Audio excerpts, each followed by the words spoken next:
Good morning. All right, that's good. That's a pretty good response.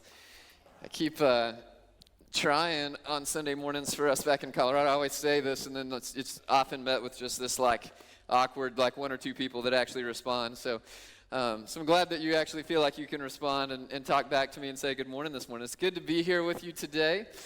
Some of you have known for a while, and others of you probably don't know exactly how. My name is AJ. If you don't know that, like TJ said, so we got to kind of keep some things straight here.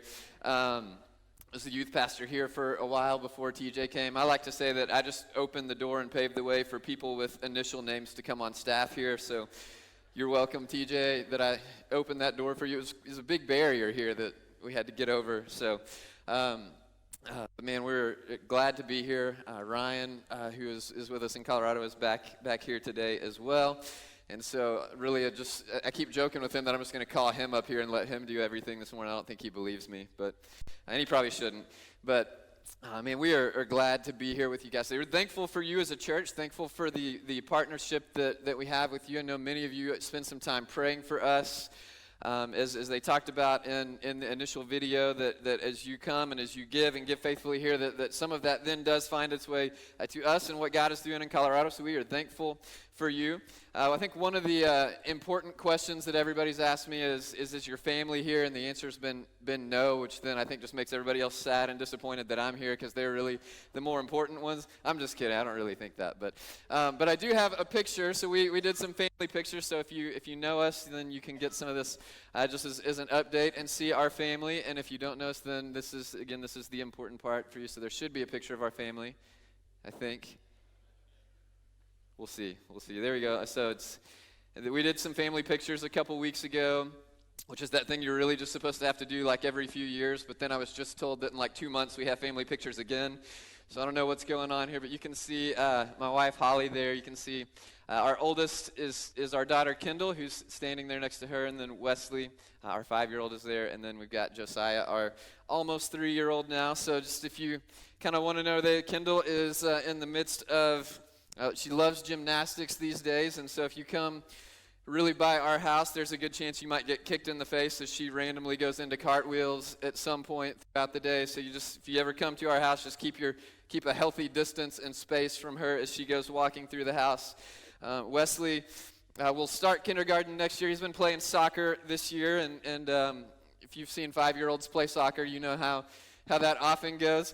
So he's not bad when he decides he actually wants to play, but that just comes very, very sparingly throughout the game. Although a couple weeks ago, I did see after his soccer game, we came home and his sister wanted to play soccer with him in the backyard.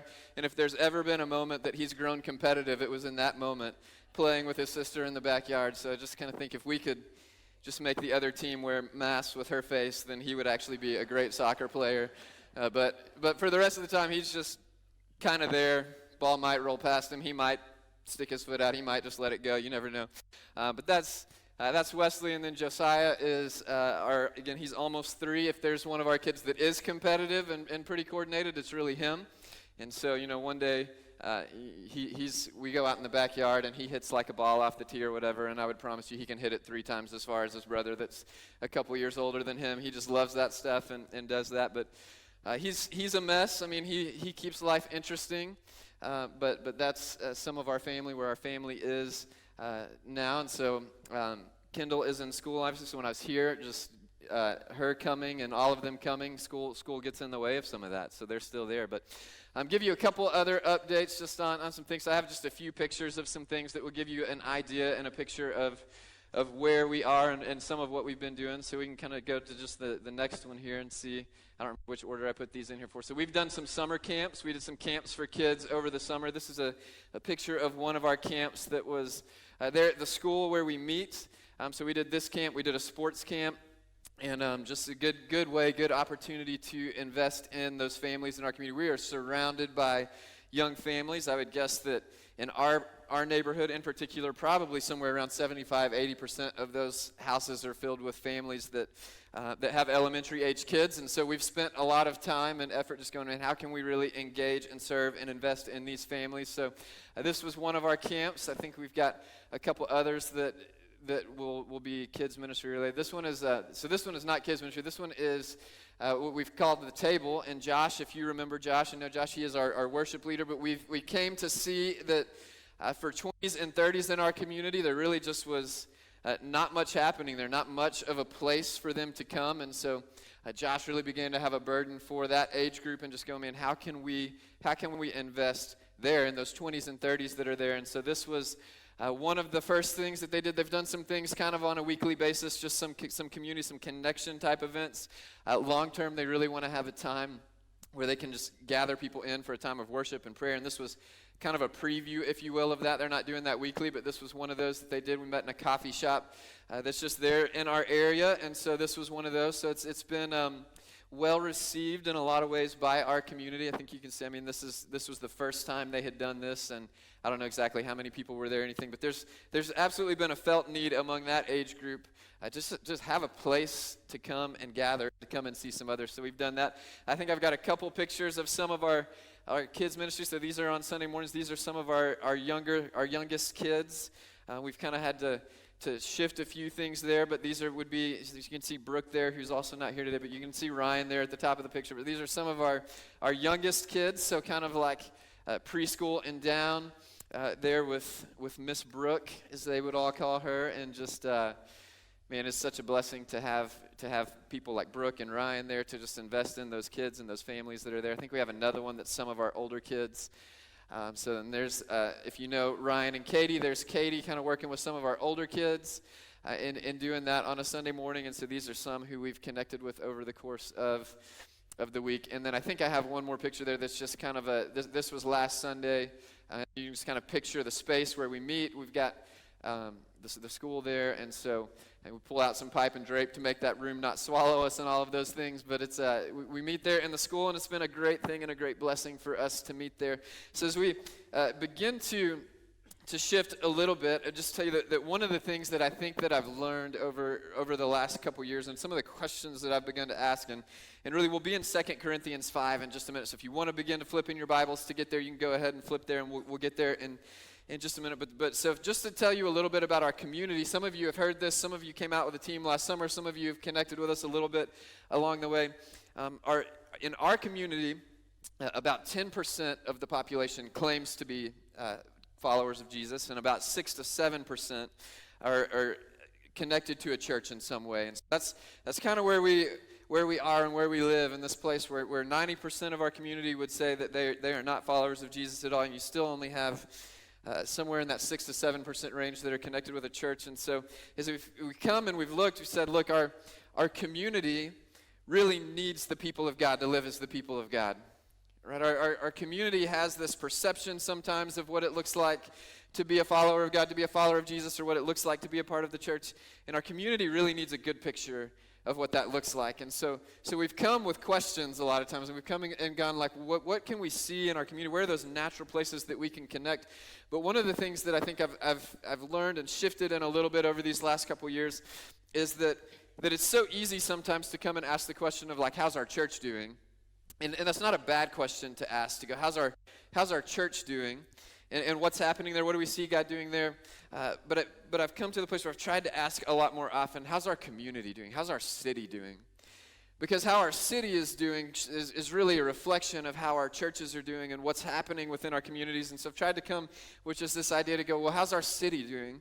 And if you're going to look from the perspective of faith, I would say our city is not doing well. Our city's struggling. Our city's in a pretty dark place. I mean, they worship all kinds of things except for Jesus, really. I mean, people in our city, in our community, they worship the mountains, I would say, and nobody would really look at you and say, yeah, I worship the mountains. But when you look at their life, you would say they absolutely they worship the mountains. They worship the lifestyle that's there. And there's some painful things that come with that. And so we also live in a place where nobody's really from Colorado, is what I would tell you. I mean, it's less than 20% of the population of Colorado that is actually from Colorado. And so what I would look at now and go and say, if we could just reach our neighborhood, then in a way, then God could begin to really reach our nation. Because if I just drew this 1 block circle around our house, just like a 1 block radius around our house, we have neighbors from Chicago, from Arkansas, from Oklahoma, from North Dakota, from Arizona, from California, from Oregon. We have neighbors from Brazil. We have neighbors from China. So if you just, and this is all just within this really small circle. And so we've just begun to see this picture of saying, man, God, if you can move here and if you can work here, if you can move in this city, in this community, well, then what happens when these people from all of these places begin to come to faith in Jesus, and then their families begin to see this? Well, all of a sudden, God can begin just a whole different kind of movement because he's moved in this one small part of Colorado. And so we look forward to those days where we can see those things and celebrate those things. But all of that has led me to the place to just go, man, what our church needs is they just need the people of God to live. And I say what our church needs, what our community needs is the people of God to really live as the people of God. But what I would also tell you is that I know as much as that's true for us in Colorado, that that's true here as well. That there are people here that need you as the people of God to really live as the people of God. And that's going to mean that it's more than showing up here on a Sunday morning if your faith has been placed in Jesus. But what does it really look like for you to live your life on a day-to-day basis for God, for Christ? And so one of the passages that God has really used, I think, in me that I've wrestled with over the course of like a couple years, really, is what we're going to go through. And so it's in 2 Corinthians 5. So I tell you that I've wrestled through this for a couple years. I really tried to negotiate for more time this morning from Brandon. He would not budge. So I'm going to try to condense like a couple of years of wrestling through some of this down into just the time that we have this morning. But we're going to pick up in verse 14. I'm going to read through the end of chapter 5, and we'll come back and we'll talk through a few of these things. But to me, this is one of those things that would show us, I mean, what does it look like for us as followers of Jesus to live as followers of Jesus on a day-to-day basis? And so Paul has some things here for us that I think and hope will be challenging for us and yet encouraging for us at the same time. So verse 14, he says, for the love of Christ controls us, because we have concluded this, that one has died for all, and therefore all have died. And he died for all, that those who live might no longer live for themselves, but for him who for their sake died and was raised. From now on, therefore, we regard no one according to the flesh, even though we once regarded Christ according to the flesh. We regard him thus no longer. And therefore, if anyone is in Christ, he's a new creation. The old has passed away. Behold, the new has come. And all this is from God, who through Christ reconciled us to himself and gave us the ministry of reconciliation. That is, in Christ, God was reconciling the world to himself, not counting their trespasses against them, and then entrusting to us the message of reconciliation. Therefore, we are ambassadors for Christ. God is making his appeal through us, and we implore you on behalf of Christ to be reconciled to God. For our sake, he made him to be sin who knew no sin, so that in him we might become the righteousness of God. And so there's a lot happening here in this passage, right? But as we come back, and I'm just going to point us to maybe a few of the really, really basic things in this passage and go, I mean, what would this look like for you and for me? What would this look like for us to say, I mean, how is Paul speaking into our lives in this moment and through this passage? And the very first thing that Paul says in the midst of this passage, is he says in verse 14, for the love of Christ controls us. And if you backed up a little bit, what Paul would say is he'd say, look, there's some people that think we're a little bit crazy. And kind of going like when they look at my life, when they look at these things, they think like, man, this guy's, he's a little bit odd, he's a little bit crazy. And he kind of says, well, if we're out of our minds, it's for Christ, right? If we're doing things that don't make sense to the rest of you, it's because of what Christ has done in us. And so he says, and then he moves into this and he says, because the love of Christ compels us, it controls us. And so everything that Paul does, everything that happens within his life is motivated by the love of Christ. And so if we were to come each day and go, man, what would it look like for my life to be compelled, to be moved, to be controlled by the love of Jesus today, and really ask that question, then I think what we would see is we would just begin to see our community, our cities change. Your workplaces would change. Your neighborhoods would change. Your circles of friends would begin to change because you're approaching each and every single day. And I hope that we're doing this, but I know how easy it is to get sidetracked in this, right? But if we said each and every day, man, what would it look like for me to live with the love of Jesus today? What would it look like for my day to be structured by saying, what would the love of Christ move me to do today? What would it look like if Jesus was walking through my schedule today? What would he be doing? How would he be spending his time? How would he be loving those people and speaking to those people? And if we ask those questions, then our days would change, I think. You know, you would still probably go to work. You'd still probably take your kids to school. You would still go to those places. But if you approached each of those things saying, man, how would Jesus engage in this moment? How would his love move him to engage with these people in this moment? Then I think that things would just begin to change in our lives. And there's some challenge in this, right? Because what we see is we see Paul here, and if you know anything about him, you know his life was changed by Jesus. And Paul would look back and he would go, there's a day and a time where who I was is very different than who I am today because of what Jesus has done for me. And so you can go back and you look at his life, and if you know this, and many of you may, but some of you may not. So Paul was one that was going through his life, and basically he'd reached this point where he was aiming to basically put followers of Jesus either in prison or to have them killed. And we see moments of these when we first meet Paul. And then he comes to this day and this time where he's walking through life. He's actually going to try to arrest some Christians of what they would have just called the way at the time or something like that. But he's going to arrest them and imprison them and do whatever. And he has this encounter with Jesus on the road. Right, and so he's walking down the road, and it says that there's this light from heaven, this loud voice and all these things, and he comes away blind. But in this moment, he hears this voice that says, Saul, Saul, why are you persecuting me? And so for him in this moment as a Jewish man, like this voice from heaven would signify something from God. And so he realizes in this moment, in this time, that he's had this encounter with God, and he's going, man, I thought that I was doing all of this for God, but for the first time, he says, who are you, Lord, right? And the voice comes back and he says, I'm Jesus, who you're persecuting. And so for the first time, Paul begins to see and understand who Jesus really was. That Jesus, all the things that he'd claimed were true. That he had come, he'd laid down his life for you and for me in the midst of our brokenness, in the midst of our pain. And he had done that so that we could be made whole, so that we could have our lives restored, so that we could have a relationship with God restored. And so for some of us, but in that moment, you can imagine probably the weight of Paul's decisions, right? I mean, he's going, man, I'm walking through this life. I'm going and I'm trying to imprison these people. And now you're saying that in the midst of that these are your people, God. And so there would be this weight that comes on him. And so Paul, because he understood that and could see that and could understand the weight of these decisions and what we would ultimately call this sin in his past, his life is completely reordered when he understands the love of Jesus. And so my hope would be that the same thing would happen for you. But I would say, so for some of you, man, you were 5 years old, right? And somebody told you, man, Jesus loves you, and that was enough for you to come to faith. And you began to live your life and reorient some things in your life to really live for Jesus. For others of you, man, you went to a pretty dark place, and you walked in some pretty dark things and some pretty dark moments before God really was able to grab your heart, and you began to see that and understand that. And there may be even some of you here today who are kind of seeking and searching for who he is, but you're just really not sure. But when you see who he is and when you see what he's pulled you out of, man, it should just change your life. And that's what happened for Paul. And so he says, now because I see what God has done for me through Jesus, then now that love of Jesus has changed everything for me. But what I would tell you is you will never come to that place until you understand the weight of your sin, right? So until the bitterness of your sin sinks in for you, then how sweet that Savior is that God has sent for you will never sink in for you, and it will be difficult for you to really live your life according to this.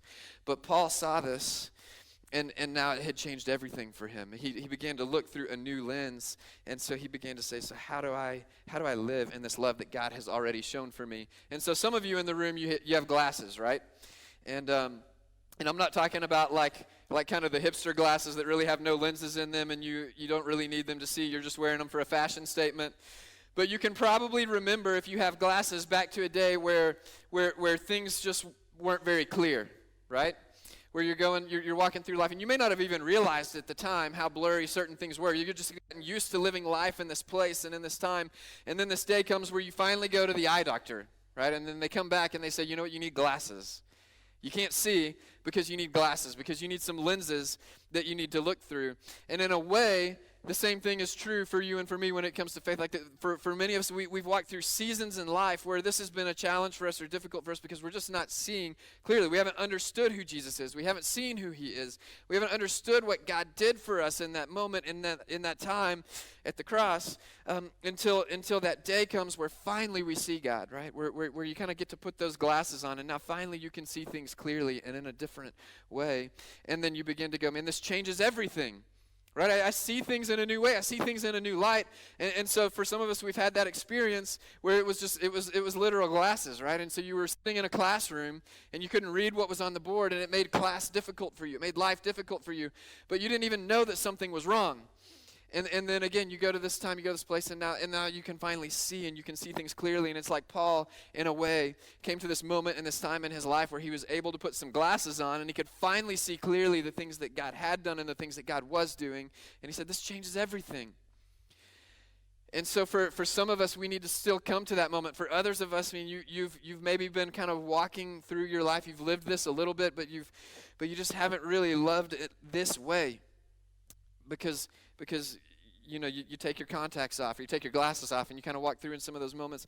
But if you see what God has really done, then it just changes everything. And you can come to this place where you can go, look, no matter what people think of me, no matter what people think of my life, no matter what people think of what it looks like for me to live and walk with Jesus, I will do this because now the love of Christ is the thing that shapes every decision that I make.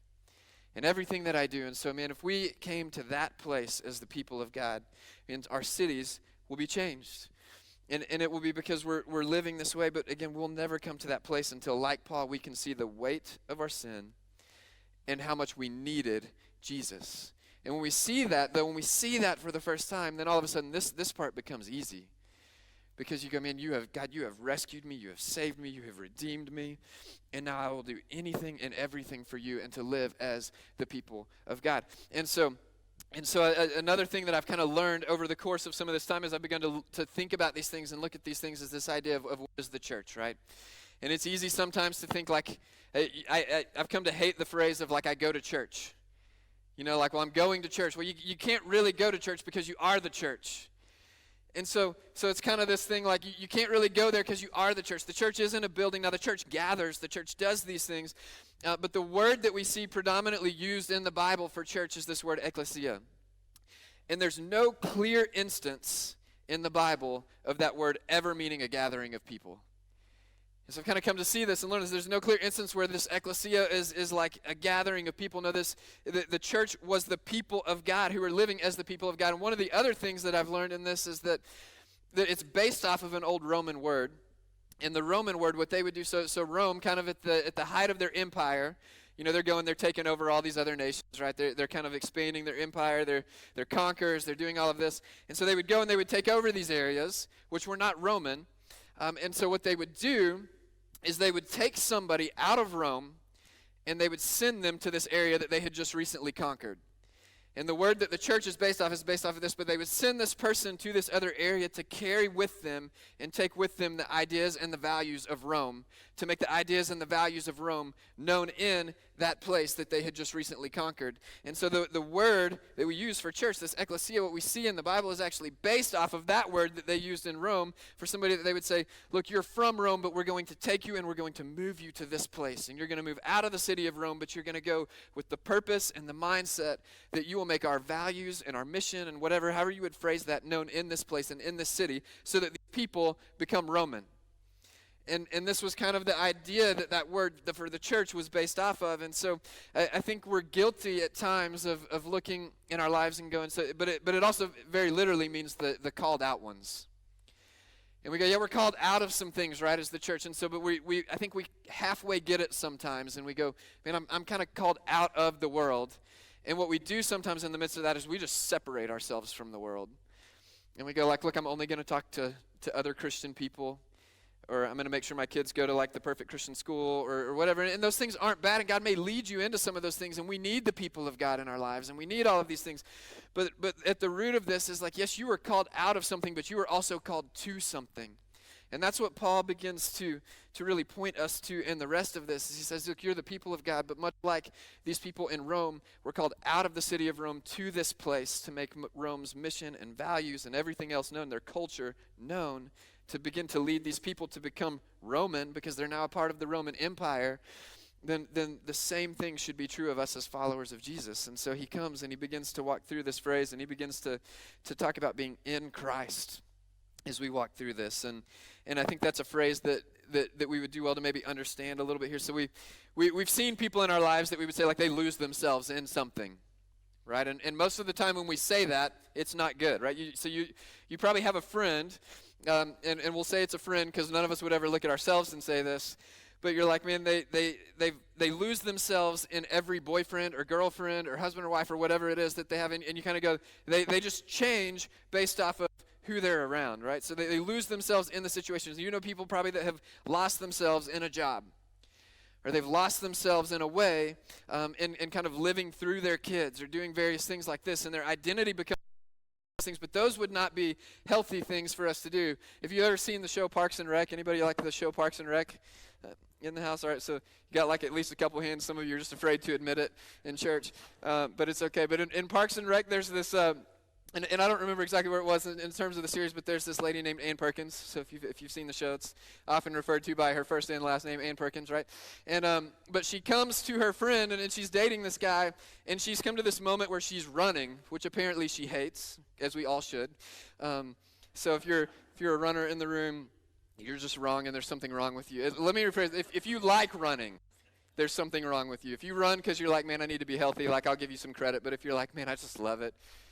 You know, I go run and I feel like so good and I get this runner's high. And I know there's some of you in the room and like we all know that's not true. So, but anyway, like back to the point of all of this before I get too far sidetracked. But they begin to go, she's dating this guy who loves running, and so she'd started running, and they're like, look, every time you date somebody, you just begin to become them. She's like, no, I don't, right? And then it goes through this series of clips where, like, she's dating a cowboy, so she's wearing cowboy hats and boots and all this stuff, and kind of goes through all these things. Well, this is what we think of, I think, a lot of times when we say we lose ourselves in something, is we get this kind of picture, and we're like, we lose ourselves in something. And it's often unhealthy, but when we lose ourselves in Christ, that becomes a very healthy thing for us. When we begin to go, man, my life is going to begin to look like the life of Jesus, that becomes a very healthy thing for us. When we go, man, yeah, I'm in this relationship with him, and now this is going to begin to change some things in me. And now, like, what I love, what I value, what I do, how I talk, the way that I treat people is going to begin to look like it does for him and what I've seen and known in him. Well, that's a healthy place for us to lose ourselves, is in Christ.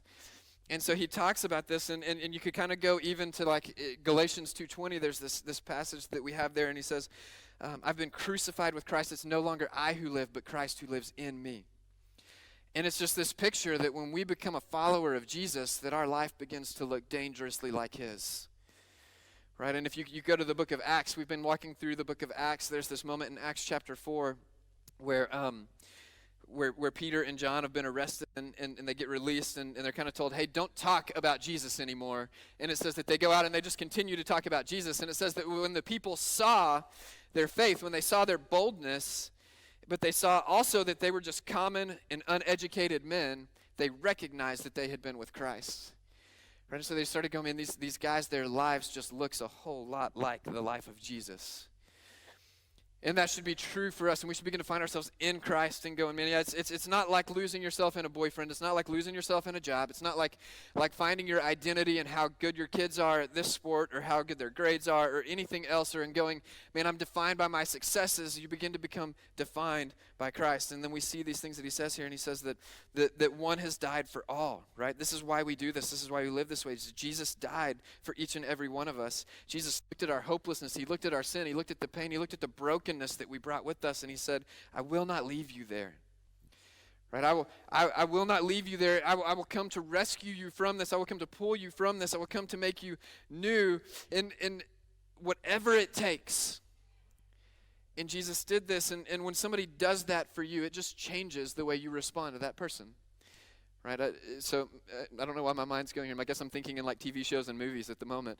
But if you're to think of the movie Taken, right, which is this old movie. So you have this guy, you got Liam Neeson, Brandon's lab. Brandon loves movies. I can always count on Brandon to catch my movie references. But if you haven't seen it, there's this guy and his daughter goes overseas, and she gets kidnapped while she's overseas. And then you have Liam Neeson, who always plays like this really, awesome, like tough guy that you don't want to mess with, right? And he has had this past, and I forget what it was exactly, but basically kind of something like the CIA-ish. He's like Jason Bourne, right? And so just going to throw some more movie references at you. You're welcome. But he goes through this, and then he gets on the phone with one of them, and he's like, look, I have a certain set of skills that I've developed over, this long period of time, and I will find you, right? And the guys are like, whatever, And then like Liam Neeson goes through this movie, and the rest of the movie, there is nothing that will stop him from finding his daughter in this time, in this moment, right? There's nothing that he won't blow up, which is why us as guys, we like this movie, because he's blowing up all kinds of stuff. There's no place he won't go. There's no like, he drives a car through a building and all this other stuff that just as guys are like, man, that's awesome. And yet in the same way, I would say that's kind of what God has done for us in Jesus. He said, look, there is nothing that I will not step into to rescue you, to redeem you, to make you new. And when you see that and understand that, then it just changes us, and we go, man, I will lose myself in Christ. I will let his love control me. I will let his love just move me and move me in my life. And so then he comes to this place where he begins to say that he's reconciled us, right? Which means he's restored that relationship between us and God. And he says, look, I've given you an opportunity. I've opened the door for you to be made new, for you to have life, and for you to have a relationship with God the Father. And I've done this for you. But then he goes on from there, and he says he had this ministry of reconciliation, but then he said he's given it to us. He's given that ministry to us as his people. And we've got to begin to see this and go, he didn't go like, look, yeah, I gave it to you, Paul. Right? Like Paul's looking at the entire church in Corinth, and he's saying, you've been given this ministry to reconcile others. You've received this amazing gift, and now God would look at you and say, man, extend the same gift to those around you. I don't know if you've ever had something re-gifted to you, or if you've ever been a re-gifter. Right, and so, you think of these things like a lot of times, I remember we got married, and with that came a lot of gifts, which was great, but then all of a sudden you're like, we live in this one-bedroom apartment, and we don't know where we're going to put all this stuff, and so, but at that time of life, we're getting invited to a lot of weddings at the same time, and so you're like, all right, well, look, instead of going to buy something, we have 3 toasters over here, so why don't we go and give the toaster to this person over here, and kind of like re-gift it, and so sometimes we think of it like that, right, where we have a negative connotation to regifting, but some of you may have gotten a gift that was just so awesome at some point that you're like, look, I have to give this to somebody else, right? And so I went to Texas A&M, if you don't know that, and at one point, so we get some whoops over here. So there's got to be more than just Brandon in the house, right? They've got to have more Aggies than just him in here. All right, but my brother-in-law is very thoughtful with the gifts that he gives, which I am not. And so sometimes it's good to see some things from him. But so I love texting him, love Aggie football and all of these things. And so one year he gave me this book which is not usually my favorite gift, but he gave me this book, and it was like the history of Aggie football, but it had lots of pictures and stuff in it too. So I had that, for me. But it just had like all these old artifacts and pictures and things, and it's just walking through the history of Aggie football. And I was like, man, this is an incredible gift. And it was such an incredible gift that my stepdad has also been a big Aggie football fan that I was like, I have to give him this at some point. So the next chance and opportunity that I had, I'm taking this gift that I'd been given. Now, I actually kept mine. I just bought another one. But I wasn't that generous. but like, man, I have to give him this gift. And in a way, the gift that we have in Jesus should be the same thing, where we're like, man, I see this incredible gift that God has given me in Jesus, to have this new life, this hope. And now I have to give this gift to somebody else. And so that's this idea when he says, look, you have been reconciled to God through Jesus. And we should celebrate that. We should rejoice in that. We should say, there should be some amens that come out of this. And then he says, but within that, what you should see and know is that now he's also given you this ministry. He hasn't just given this to like the church staff.